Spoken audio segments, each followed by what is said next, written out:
Bonsoir à toutes et tous, c'est les Actions Furieuses de ce lundi. Comme d'habitude, un avertissement. Cette vidéo est uniquement à but pédagogique, je partage simplement mes propres avis et réflexions. Les actions présentées ne sont en aucun cas des conseils d'achat ou de vente. Vous êtes seul responsable de vos investissements. Et si vous souhaitez me suivre, c'est sur Twitter, @TrendFrance. Allez, on passe directement au CAC. Alors, on va se mettre en unité semaine déjà pour bien comprendre ce qui se passe. Effectivement, on avait cette oblique baissière là. On est repassé au-dessus de la ligne de tendance en données semaine. Et là, on est plutôt pas mal. On est dans cette zone bleu turquoise qui est la zone de force de l'indicateur extra trend, qui est une zone où on a un maximum de probabilité haussière, ce qui est plutôt pas mal.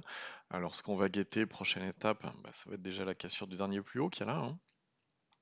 Mais en tout cas, ça s'annonce plutôt pas mal et en journalier, voilà, on a un beau gap haussier, on est pas mal du tout. Qu'est-ce qui a bougé aujourd'hui? Alors, Avionics, qu'on guettait depuis un petit moment, on avait cette oblique baissière là, on est revenu en zone de force, et cetera. On est plutôt pas mal. Alors, qu'est-ce qu'on avait? On avait, si j'affiche sur l'indicateur extra trend, on avait la résistance court terme qui était là, qu'on vient de casser. Donc, on est bien. Qu'est-ce qu'on a d'autre aujourd'hui? On a XFAB, pareil, l'oblique baissière qu'on guettait depuis un petit moment, ça fait une petite dizaine de jours, je crois qu'on en parle. La résistance a été cassée aujourd'hui, la résistance oblique. On a même eu le droit à une bougie impulsive ici, donc vraiment pas mal. Qu'est-ce qu'on a d'autre? On a GL Events qui est donc revenu en zone de force. On en a parlé également ce week-end, hein, bien évidemment.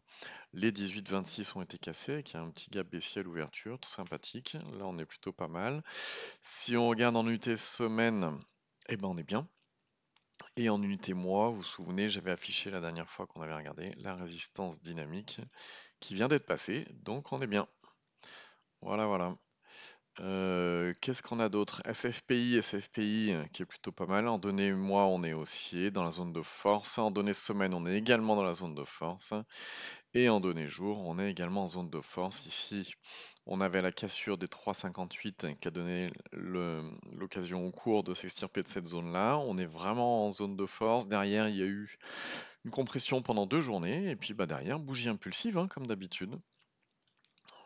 Qu'est-ce qu'on a d'autre derrière? J'ai les Events, on a regardé. Jacquet Metal, voilà, on avait cette oblique baissière là qui a été cassée. Aujourd'hui, on a une belle bougie impulsive. Si on regarde en semaine, on est vraiment bien. On est dans la zone de force également. Si on regarde en mois, on est dans la zone de force également. Alors là, on a la clôture, hein, qui est en cours au moment où je fais cette vidéo-là. Donc les cours peuvent bouger encore un petit peu, mais bon, d'une manière générale, on est plutôt pas mal. On a BNP Paribas aussi, qui, vous le voyez, belle cassure des 58,69. BNP Paribas qui est dans une zone de force en journalier, qui est dans une zone de force en bougie semaine. Et vous le voyez, là, on avait des bougies qui étaient comprimées après cette poussée qu'il y a eu là. Donc on démarre très probablement une bonne zone d'impulsion. On a quoi d'autre? On a Essilor, bien évidemment, pareil.